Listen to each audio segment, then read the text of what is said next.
Guys, अगर आप इस मार्केट में नए हो, अगर आपने जस्ट ट्रेडिंग स्टार्ट किया या आप सोच रहे हो ट्रेडिंग स्टार्ट करें, तो आपको ये चीज़ें जानना ज़रूरी है गाइस कि मार्केट में ट्रेंड क्या चल रहा है, कौन सी चीज़ कहाँ पे, क्रूड ऑयल का प्राइस क्या चल रहा है, यूएसडी का वैल्यू क्या है, INR टू यूएसडी का वैल्यू कितना बढ़ा कितना घटा, करंट मार्केट ट्रेंड्स क्या है, न्यूज़ क्या चल रही है, कौन सा स्टॉक ऊपर है, कौन सा स्टॉक ज़्यादा नीचे जा रहा है, कौन सा स्टॉक जो है हॉट स्टॉक है, एक न्यूज़ में चल रहा है। ये सारी चीज़ें आपको जानना बहुत ज़्यादा ज़रूरी है। सो ये सारी इन्फॉर्मेशन आपको अप टू डेट रखने के लिए मैं जो ऐप यूज़ करता हूँ वो है मनी कंट्रोल। वैसे तो दूसरे भी ऐप्स हैं जैसे कि ईटी मनी या बहुत सारे वेबसाइट्स जो है ये डिटेल्स देती है, बट मैं पर्सनली रिकमेंड करता हूँ मनी कंट्रोल, और मैं पर्सनली यूज़ भी करता हूँ मनी कंट्रोल, बिकॉज इसमें जो इन्फॉर्मेशन आती है बहुत ही अपडेटेड और बहुत ही क्विक आती है। साथ ही साथ जो चीज़ें यहाँ पे रिप्रेजेंट करते हैं बहुत ही एक्यूरेट और बहुत ही ईजी तरीके से हमें समझ में आती है। सो गाइस, आज मैं आपको बताने वाला हूँ आप किसी भी स्टॉक के डिटेल्स कैसे इजीली पढ़ सकते हो और समझ सकते हो। हार्डली 5 मिनट्स के अंदर आप इस स्टॉक का करंट स्टेटस क्या है, कितना नीचे है, कितना ऊपर है, आगे क्या हो सकता है, क्या पॉसिबिलिटीज़ है, वो जान सकते हो बस ये डिटेल्स समझ के, ये डिटेल्स पढ़ के। तो मैं ये डिटेल्स एक एक करके आपको इस वीडियो में बताने वाला हूँ। सो गाइस, जब आप मनी कंट्रोल खोलते हो और आप किसी भी स्टॉक का नाम डालते हो तो आपके सामने ये एक पेज खुलता है। तो यहाँ पे मैंने SBI का नाम डाला है, तो यहाँ पे SBI का नाम आएगा। आप जिस स्टॉक का नाम डालोगे वहाँ पे स्टॉक का नाम आएगा। सो यहाँ पे BSE NSE दो ऑप्शन है, तो मैं नॉर्मली NSE में ट्रेड करता हूँ तो मैंने NSE ऑप्शन क्लिक किया। आप अगर BSE में करते हो तो BSE क्लिक कर सकते हो। तो सबसे पहले आपको ये दिखेगा यहाँ पे बड़े अक्षरों में लिखा है 184.60। तो ये होता है इस स्टॉक का करंट ट्रेडिंग प्राइस। मैंने ये स्टॉक खोला है मार्केट आवर के बाद। ये स्टॉक का प्राइस जो है प्रीवियस डे का है। आज मैं मार्केट क्लोज होने के बाद ये वीडियो बना रहा हूँ, तो ये जो प्राइस है स्टेबल है। बट अगर मैं मार्केट आवर में ये वीडियो देखता, ये मार्केट आवर में मैं एप्लीकेशन खोलता, तो आपको ये प्राइस जो है फ्लक्चुएटिंग दिखता है, जैसे कि 184.60, 184.90, 185, 187, ये ऊपर नीचे होते रहता, क्योंकि जैसे जैसे क्वांटिटी और जैसे जैसे ट्रेडिंग होती जाती है इसमें, इसकी प्राइस जो है फ्लक्चुएट होती रहती है। तो अभी तो इसका करंट प्राइस दिखता है 184.60, इसका मतलब है 184.60 पे ये बंद हुआ था। उसके बाद आप जो सेकंड डिटेल देखोगे वो है यहाँ पे आपको कुछ नंबर दिखेंगे और यहाँ पे आपको कुछ परसेंटेज दिखेंगे। ये होता है इस स्टॉक में कितना डिफरेंस आया उसका परसेंटेज, और इस स्टॉक में कितने डिफरेंस आया, कितने पैसों का डिफरेंस आया वो यहाँ पे दिखाता है। अगर ये रेड में है मतलब ये लॉस में चल रहा है, अगर ये ग्रीन में होता है इसका मतलब ये प्रॉफिट होता।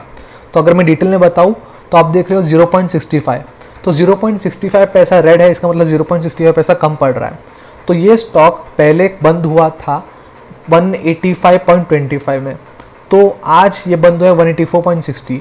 सो 0.65 पैसा ये कम पे क्लोज हुआ है। इसका मतलब कल जो प्राइस चल रहा था उस प्राइस से 0.65 पैसा आज ये कम पे बंद हुआ है। इसकी वैल्यू 0.65 पैसे से कम हुई है, इसलिए यहाँ पे रेड 0.65 दिख रहा है। और अगर आप देखोगे परसेंटेज में तो 0.35% इस स्टॉक का वैल्यू कम हो गया है। अगर ये प्रॉफिट होता समझिएगा 0.65 का, अगर ये प्रॉफिट होता, ये ग्रीन में दिखता 0.65 और यहाँ पे 0.35 होता और ये माइनस साइन नहीं होता, ये बस 0.35% होता ग्रीन में, इसका मतलब 0.35% इसका प्रॉफिट होता। तो ये भी इसी की तरह दिन भर चेंज होते रहता है depending upon the current price, current volume. अगर ये समझिएगा 187 होता तो यहाँ पे प्लस में दिखता, अगर ये इससे कम होता तो जैसे माइनस में दिखता, बट वैल्यूज़ अलग अलग दिखती है। सो अभी तक हमने देखा कि करंट प्राइस होता है 184.60, जो फर्स्ट लाइन में बोल्ड में होता है वो। सेकंड है उसके प्राइस में एज कम्पेयर टू कल का क्लोजिंग प्राइस कितना डिफरेंस आता है, वो पॉजिटिव होता है तो ग्रीन में होता है, अगर वो नेगेटिव होता है तो रेड में होता है। यानी कि अगर प्रॉफिट होता है कल के प्राइस से ज़्यादा प्राइस पे ये करंटली कोट होता है, करंटली ट्रेड करता है, तो ये ग्रीन में होता है। मगर अगर कल की क्लोजिंग प्राइस से अगर ये और नीचे खिसकता है और लॉस में जाता है तो ये रेड होता है। सो अगर आप देखेंगे ओवरव्यू में आपको एक ग्राफ दिखेगा, ये पूरे दिन का ग्राफ होता है। पूरे दिन में ये स्टॉक कितने बार ऊपर नीचे होता है वो आपको दिखेगा। ये पूरे दिन का ग्राफ है। कभी कभी ये जस्ट यहाँ तक होता है, जब स्टार्टिंग होता है, जैसे जैसे मिड होता है वो बढ़ते जाता है।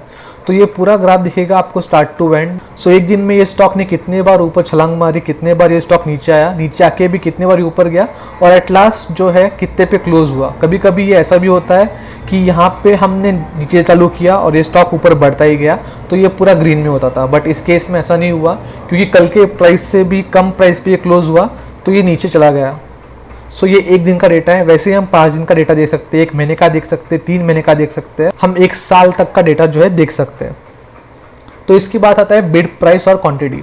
बिड प्राइस का मतलब है कि लोग इस स्टॉक को किस प्राइस पे खरीदना चाहते हैं और कितनी क्वांटिटी। फॉर एग्जांपल 2 चीज़ें होती है जब शेयर मार्केट में हम ट्रेड करते हैं, एक साइड होता है बायर का, एक साइड होता है सेलर का। तो ये है बायर का साइड। तो बायर का साइड हमेशा करंट प्राइस से कम ही होगा, क्योंकि कोई भी करंट प्राइस या उसके ऊपर के प्राइस में कोई शेयर खरीदना चाहेगा नहीं। बायर एक या दो इंसान नहीं होता, बायर होता है पूरा मार्केट, हो सकता है हजारों लाखों लोग हो, तो उनका जो एवरेज प्राइस होता है वो यहाँ पे दिखता है आपको। तो यहाँ पे तो क्योंकि क्लोजिंग प्राइस दिख रहा है, क्योंकि मार्केट क्लोज हुआ है, नॉर्मली यहाँ पे दिखता है 183 182। अगर ये अभी करंट मार्केट लाइव मार्केट होता तो यहाँ पे 183 या 182 के आसपास आपको दिखता, बिकॉज जो स्प्रेड होता है वो एवरेज आउट होकर यहाँ पे ये प्राइस निकलता है। तो इन शॉर्ट अगर मैं बोलूँ, बिड प्राइस का मतलब है जितने भी बायर इस स्टॉक को खरीदने के लिए रेडी है, उन लोगों ने जितना प्राइस कोट किया है, वो कोई कह रहा है 180 पे खरीदेगा, कोई कह रहा है 181 पे खरीदेगा, कोई कह रहा है 183 पे खरीदेगा, कोई कह रहा है 184 पे खरीदेगा। ऐसे करते करते उनका एवरेज लेके जो यहाँ पे प्राइस आता है उसे कहते हैं बिड प्राइस। सेकेंड है ऑफर प्राइस। यहाँ पे जो जीरो दिख रहा है, आई थिंक क्योंकि ये मार्केट क्लोज है इसलिए अभी जीरो दिख रहा है। ऑफर प्राइस का मतलब है जो सेलर अपने प्राइस कोट करता है। फॉर एग्जांपल अभी अगर मेरे पास ये स्टॉक होता है 184 रुपीज़ का, तो मैं इसको 187 या 188 में क्लोज करने का या फिर 189 पे जो है सेल करने का या पोजीशन क्लोज करने का सोचता। मैं कभी भी करंट प्राइस के नीचे ये सेल करने का नहीं सोचता था। तो उसे कहते हैं ऑफर प्राइस। ऑफर प्राइस मतलब जिस प्राइस पे हम ये स्टॉक बेचना चाहते हैं, जिस प्राइस पे एक सेलर ये स्टॉक बेचना चाहता है, उसे कहते हैं offer price. Previous closing price, जिसे मैंने कहा कि ये जो प्राइस है नीचे का, ये जो रेड में दिख रहा है, वो कैलकुलेट होता है प्रीवियस क्लोजिंग प्राइस से। इसका मतलब है कल ये स्टॉक कितने रुपए में बंद हुआ था। जैसे कि आज ये बंद हुआ है 184.60, वैसे ही कल मार्केट जब क्लोज हुआ था तो ये स्टॉक का प्राइस था 185.25। तो इसे कहते हैं प्रीवियस क्लोज प्राइस। ये रोज चेंज होते रहता है जब तक मार्केट चलता रहता है, क्योंकि हर दिन ये स्टॉक अलग अलग प्राइस पे बंद होता है। तो कल ये 85 पे बंद हुआ था, आज 184 पे बंद हुआ है, यानी कि कल के मुताबिक 65 पैसा कम पे आज ये बंद हुआ है। तो कल हो सकता है मे बी ये बढ़े या कम हो जाए।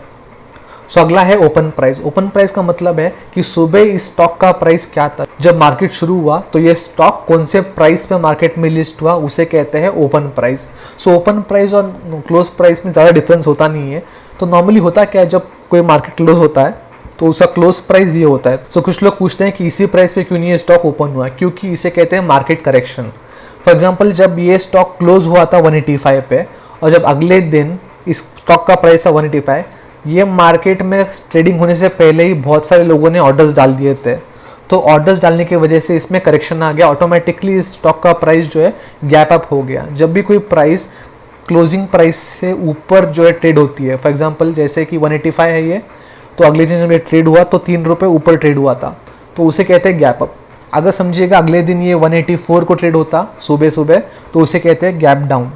ओके, तो ओपन प्राइस वो प्राइस है जिसपे कि ये ट्रेड जो है ऊपर स्टार्ट हुआ था सुबह 9:15 9:20 को जब मार्केट खुलता है। तो जिस प्राइस पे ये SBI का शेयर लिस्ट हुआ था या SBI का शेयर ट्रेड हुआ था, उसे कहते हैं ओपनिंग प्राइस 188। सो अगर ये क्लोजिंग प्राइस से ऊपर होता है तो इसे कहते हैं गैप अप, अगर ये क्लोजिंग प्राइस से कम होता है तो इसे कहते हैं गैप डाउन। तो नॉर्मली पूरा डिपेंड करता है करेक्शन पे, डिमांड और सप्लाई पे। ज़्यादा लोग डिमांड करते हैं इस शेयर को सुबह ही तो इसका प्राइस ऊपर होगा, अगर ज़्यादा डिमांड नहीं होती है इस शेयर के लिए तो इसका प्राइस नीचे होगा। सो गाइस, जो अगला इंडिकेटर हमारे पास है वो है VWAP, volume weighted average price. इसमें होता ये है कि जितने शेयर्स जितने ट्रेड होते हैं दिन में और कितने प्राइस पे ट्रेड होते हैं उनका रेशो लिया जाता है। फॉर एग्जांपल समझिएगा SBI में आज बस 2 ही ट्रेड हुए हैं और वो 2 ट्रेड का हम एग्जांपल लेते हैं। तो इसका फॉर्मूला होता है number of shares into price equal to total capital. तो ट्रेड 1 में हमने 10 शेयर जो है इन्वेस्ट किए थे, 10 शेयर खरीदे थे 180 के प्राइस में। तो जब हम 10 शेयर खरीदते हैं 180 के प्राइस में तो उसका कैपिटल होता है 1800 रुपीज़। ये हुआ पहला ट्रेड।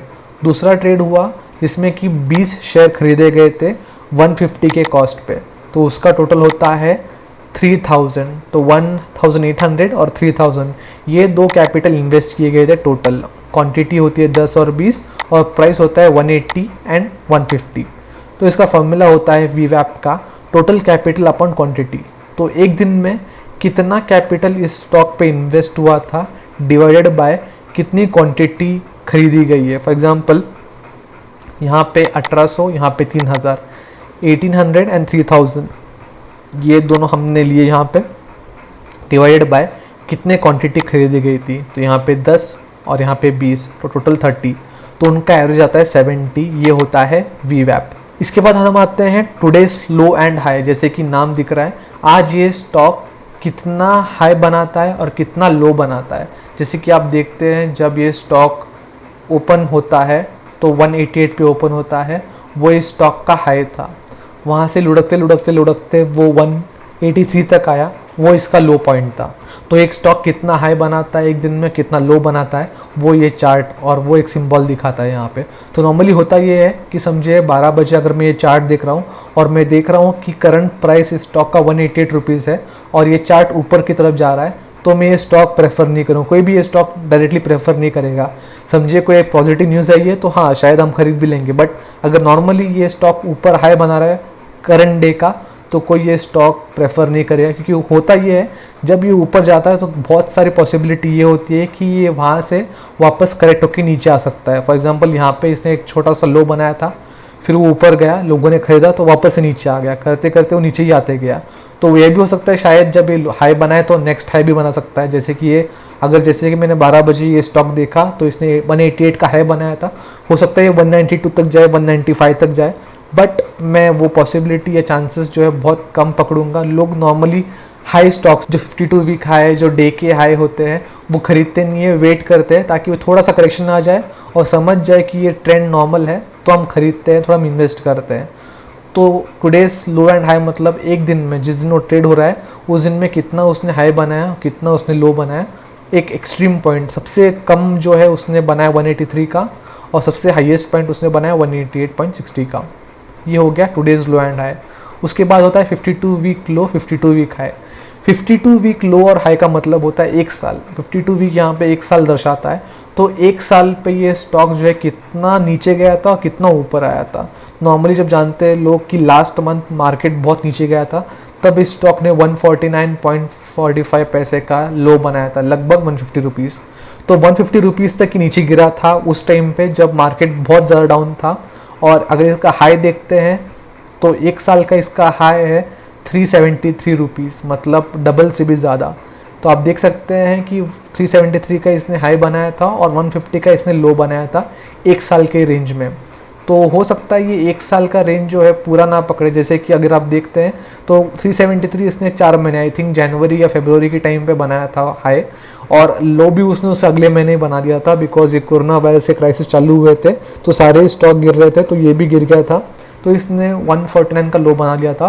फिर वहाँ से जो रिवर्सल लिया है 190 तक पहुँचा था, ये वापस अभी करेक्ट होके 180 पे आ गया है। तो हो सकता है आगे और करेक्शन आए, आप एक बार नज़र ज़रूर रखिएगा, मैं भी इस पर नज़र रखे रहा हूँ। सो आखिरी पॉइंट है एलयू बैंड। एलयू बैंड का मतलब है लोअर प्राइस बैंड, अपर प्राइस बैंड, जिसे हम सर्किट भी करते हैं, लोअर सर्किट, अपर सर्किट। सो जब 90s का टाइम था या 2000 का एक स्टार्टिंग का टाइम था, तो होता ये था कि जब लोग स्टॉक खरीदते थे तो वो स्टॉक इतना नीचे जा सकता था कि उनके सारे पैसे डूब जाते थे, या फिर इतना ऊपर जाता था कि एक दिन में ये लोग लखपति करोड़पति बन जाते थे। सो उससे होता ये था कि एक दिन में लोग इतने स्टॉक को मैनिपुलेट करते थे कि उसमें बहुत सारे जो बिग प्लेयर्स हैं पैसे डाल के, निकाल के, रिसाइकिल करते करते, साइकिल ट्रेडिंग करते करते एक स्टॉक को इतना ऊपर ला सकते हैं कि खुद का पैसे जो है प्रॉफिट में ला पाए या फिर एक स्टॉक को बहुत ही नीचे गिरा पाए।